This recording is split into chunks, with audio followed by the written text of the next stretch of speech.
Hinihintay pa ng PhilHealth kung ano ang magiging desisyon ni Pangulong Ferdinand R. Marcos Jr. hinggil sa plano nilang itaas ang buwanang hulog ng mga miyembro.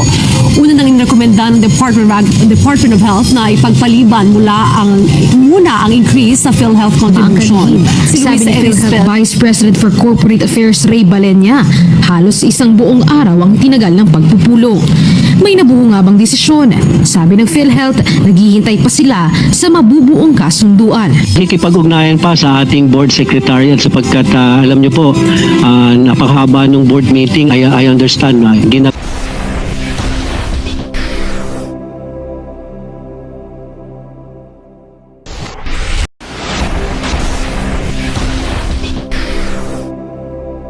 Hinihintay pa ng PhilHealth kung ano ang magiging desisyon ni Pangulong Ferdinand R. Marcos Jr. hinggil sa plano nilang itaas ang buwanang hulog ng mga miyembro.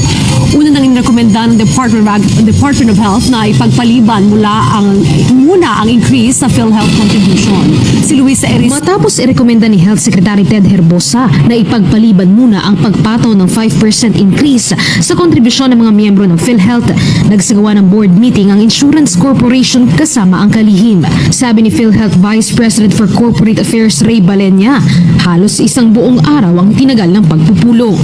May nabuo nga bang desisyon?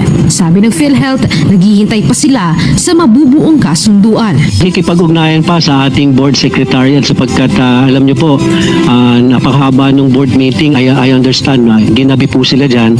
So tayo po yung nag-aantabay pa ng mga agreements. Iginagalang naman ng PhilHealth ang rekomendasyon ni Herbosa at inaantabayan nila ngayon ang magiging direktiba ni Pangulong Ferdinand R. Marcos Jr. sa kanila. Lalo at kamakailan, sinabi ng Pangulo na pag-aaralan nito ang rekomendasyon na wag munang magtaas singil ng kontribusyon ng PhilHealth. Tayo po'y lubos na iginagalang natin ang view at pananaw ng atin pong Secretary of Health tungkol po sa bagay na ito. At ito naman po ay pinag-aaralan na po ng ating Pangulong Bongbong Marcos Jr. At tayo ay mag-aantabay sa magiging direktiba po nila ukol po sa issue na ito.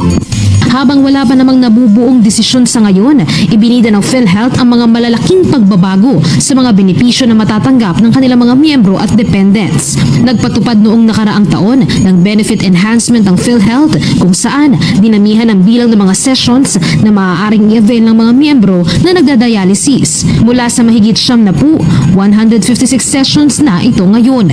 May mental health package na rin na alok at may rationalization ng mga package para sa mga sakit na stroke, high-risk pneumonia at colorectal cancer. Pinagbubuti rin ang konsulta package kung saan kahit outpatient, wala nang babayaran basta konsulta accredited. Tinatayang nasa mahigit 2,500 health facilities na ang na-accredit sa konsulta package at target dito ngayon taon sa mga pribadong hospital upang maging abot kamay na ng mga Pilipino ang pagpapacheck up at pagpapagamot sa mga healthcare facility. Target natin yung lahat ng mga Pilipino ay maka-avail po nito. Talagang dapat magparami pa ho tayo, nananawagan tayo sa mga qualified na mga providers na magpa-accredit. Tiniyak naman ng Insurance Corporation na magtutuloy-tuloy pa rin ang pagpapataas ng kanilang mga packages na ibinibigay sa kanilang mga miyembro dahil batid nila ang epekto pa rin ng inflation.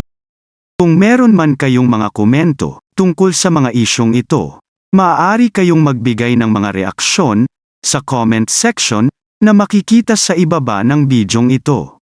Maraming salamat, at kung ikaw ay interesado ng mga bidyong tulad nito, mangyaring suportahan ang channel na ito sa pamamagitan ng pagpindot ng like, pag-share ng mga video at kung bago ka pa lang sa channel na ito, please subscribe sa channel na ito at pindutin ang notification bell at piliin ang all upang maabisuhan ka para sa mga paparating pang mga videos.